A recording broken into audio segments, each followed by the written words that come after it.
Malayo na ang narating ng mga P-pop group, at nagsimula ng umani ng mga kahangahangang tagumpay sa mga airwaves at maging sa ibang bansa. Sa nakalipas na ilang taon, nakita ng Philippine pop music scene, na kilala rin bilang P-pop, ang maraming lokal na grupo na nakakuha ng internasyonal na pagkilala. Hindi lang sa kanilang gwapong mukha kundi sa kanilang galing at talento sila hinahangaan ng maraming tao sa loob at labas ng bansa. Kaya narito ang 15 pinakagwapong miyembro ng mga P-pop sa Pilipinas ngayon. 15. Patrick, VXON. Si Patrick Junjab Ines Rocamora ang pinakabatang miyembro at main dancer ng grupong VXON. Pinakamagaling siyang sumayaw ng Sige Ikembot, ayon sa kanyang kasamang si Franz.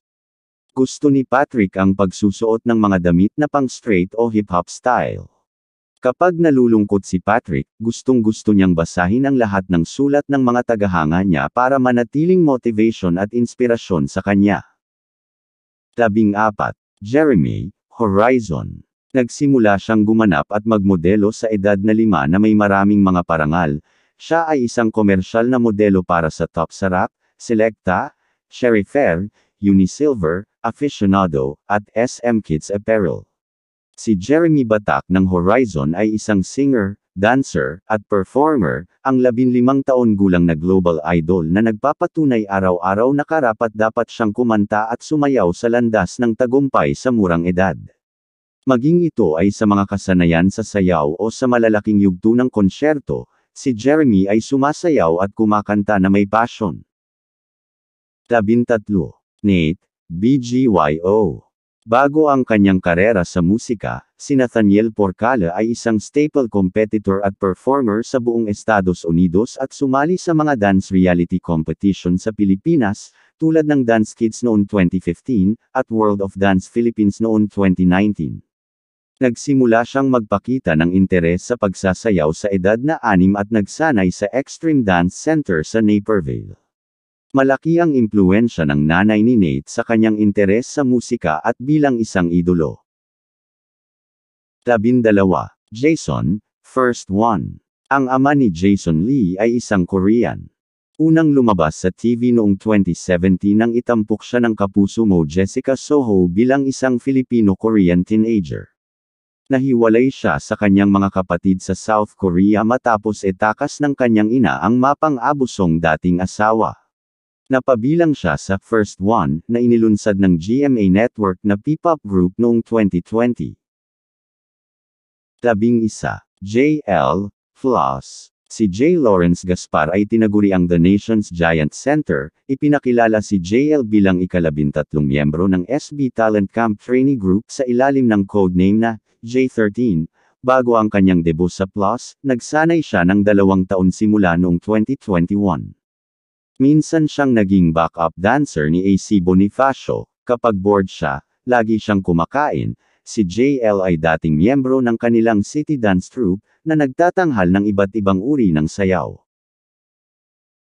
10. Vince, VXON.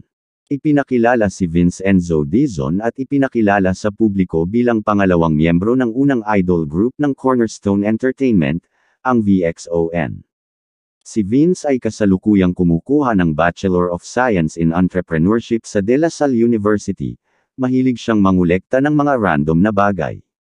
Nanalo din si Vince ng Pop Main Visual of the Year Male category sa 7th PPOP Awards. Nais din niyang maging modelo balang araw, at nais ni Vince na magsimula ng kanyang sariling clothing brand. Siyam, Kim, Horizon. Si Kim Watnang ay isang Filipino-Singaporean na miyembro ng boy group na Horizon.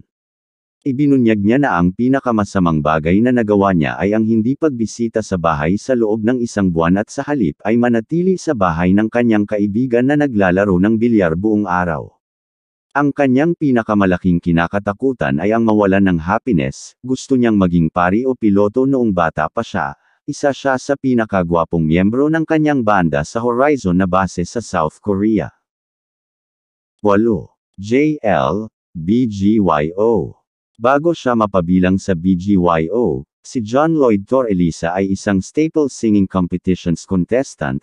gumanap bilang front act sa mga local artist concert sa Pilipinas at sumali sa unang season ng The Clash noong 2018. Bukod sa pagkanta, isa rin siyang volleyball varsity player sa paaralan. Dahil hindi siya dancer sa simula, ang audition ni JL sa Star Hunt Academy ng ABS-CBN ay hindi kasing eksakto sa kanyang comfort zone. 7. Mickey, BGYO. Si Michael Claver Jr., na isang dancer at miyembro ng boy group na BGYO. Kasalukuyan siyang talent ng Star Magic pagkatapos ng graduating sa Star Hunt Academy, isang training program ng ABS-CBN Entertainment Group. Nag-aral sa isang Chinese school sa loob ng 14 na taon, grade 6 si Mickey nang pumasok siya sa kanyang paaralan. Ang kanyang kapatid na DJ na maaga siyang na-expose sa music at sa iba't ibang genre nito, isa siya sa may magandang mukha sa kanilang grupo. 6. Stel, SB19. Si Stelvester Quitales Agero, ay kilala sa kanyang malawak na vocal range, siya ang main vocalist, lead dancer at main choreographer ng boy band na SB19. Si Stel din ang nag-iisang soprano member ng SB19 at tinaguriang heavenly voice ng grupo.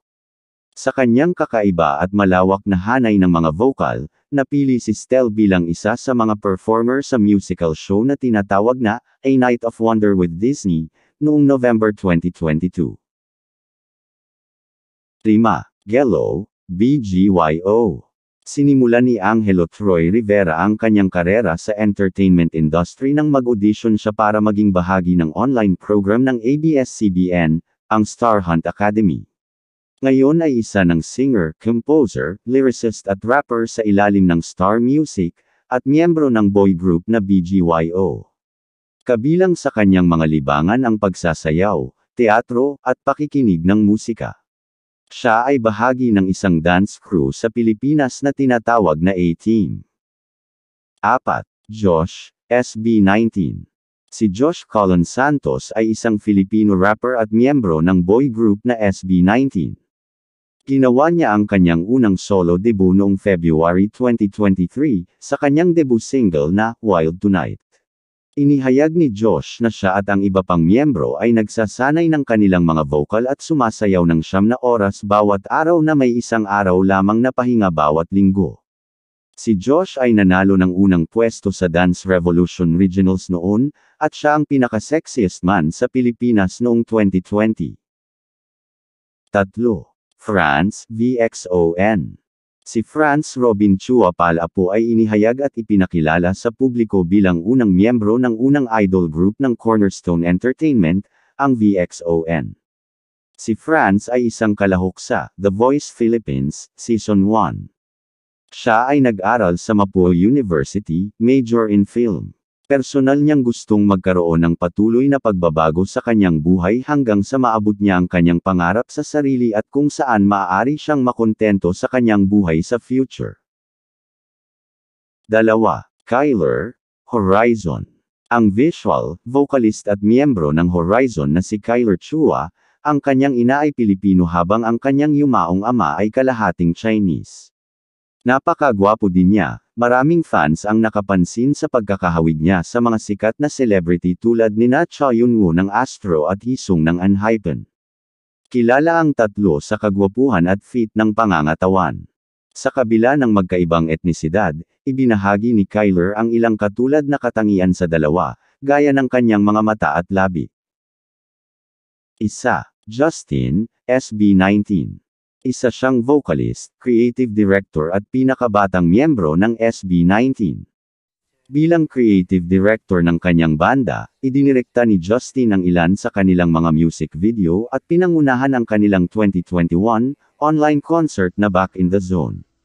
Ginawa ni Justin ang kanyang acting debut sa ABS-CBN series na Senior High. Isa siya sa may magandang mukha sa P-pop sa bansa, at napabilang din sa handsome faces ng ilan sa mga publisher sa mundo.